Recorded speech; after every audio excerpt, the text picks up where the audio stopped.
Friends, good afternoon. Welcome back in new another blog. आज के blog की शुरुआत हो रही है दोपहर के 2 बजे से और आज मैं आ रखा हूँ अपने खूबसूरत योग नगरी ऋषिकेश, जो कि हमारी माँ पावन गंगा की प्यारी सी भूमि है। माँ गंगा जो कि हमारी जिनका उद्गम स्थल है अपने गंगोत्री ग्लेशियर यानी गौमुख नामक गंगोत्री ग्लेशियर के गौमुख नामक जगह से, जो कि हमारे उत्तरकाशी डिस्ट्रिक्ट में स्थित है। उत्तरकाशी डिस्ट्रिक्ट गंगोत्री के लगभग 18 से 19 किलोमीटर ऊपर की ओर हमारे गौमुख ग्लेशियर से जो हमारी माँ गंगा यानी भागीरथी के रूप में निकलती है वहाँ से। और उस एक और जो हमारी अलकनंदा नदी है वो मिलती है हमारी सतोपन ताल से होते हुए यानी चमोली सतोपन ताल से होते हुए अलकापुरी से होते हुए देवप्रयाग में संगम हो जाता है हमारी माँ भागीरथी और माँ अलकनंदा का। तब बनती है हमारी माँ गंगा।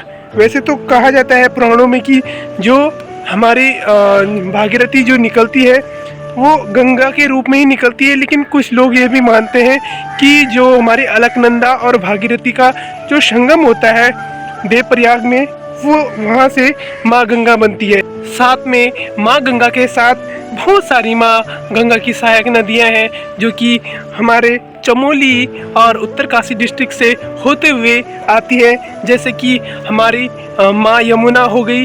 माँ यमुना हमारी यमुनोत्री से निकलती है, बंदरपुर श्रेणी कालिंद पर्वत से, और वहीं पे रहते थे आसित ऋषि।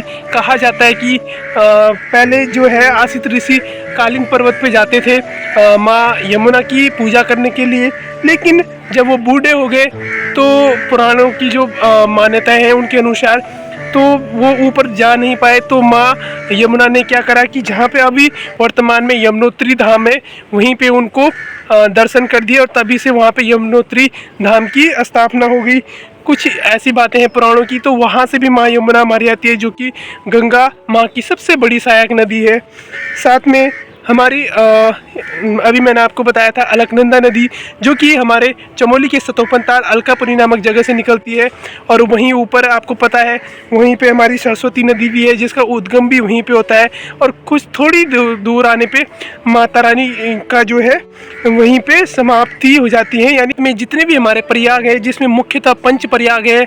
हमारा सबसे पहले विष्णु प्रयाग है। विष्णु प्रयाग जो कि धौली गंगा और माँ अलकनंदा से मिलकर बनता है, और विष्णु प्रयाग भी हमारे चमोली डिस्ट्रिक्ट में स्थित है। उसके बाद हमारा नंद प्रयाग आता है। नंद प्रयाग हमारी नंदाकिनी नदी और माँ अलकनंदा जो कि हमारी एक तरफ से बह रही है, और उसमें 5 नदी अलग अलग तरीके से मिल जाती है, अलग अलग जगह पे मिलती है, जिस प्रकार से हमारे पंच प्रयाग होते हैं।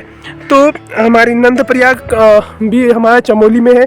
उसके बाद आता है कर्ण प्रयाग। कर्ण प्रयाग अपना पिंडर नदी जो कि हमारी बागेश्वर डिस्ट्रिक्ट से होते हुए आ रही है, वहीं से उसका उद्गम हो रहा है पिंडर नदी का। और एक हमारी अलकनंदा नदी उसका संगम होता है, तो कर्ण प्रयाग में हमारा चमोली में।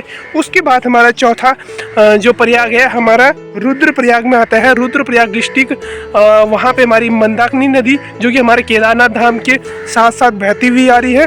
साथ में मंदाकिनी नदी के साथ संगम होता है माँ अलकनंदा का, तो वहाँ पे नाम पड़ा रुद्र प्रयाग, जो हमारा चौथा प्रयाग होगा मुख्य रूप से। 5वां प्रयाग हमारा देवप्रयाग होता है, जहाँ पे मैंने आपको भी बताया था अलकनंदा और माँ गंगा का जो संगम होता है। इस प्रकार से सभी संगम और सभी अलग अलग रूप से जो सहायक नदियाँ हैं वो हमारी माँ गंगा की सहायक रूप से आती है, माँ गंगा में मिलती है।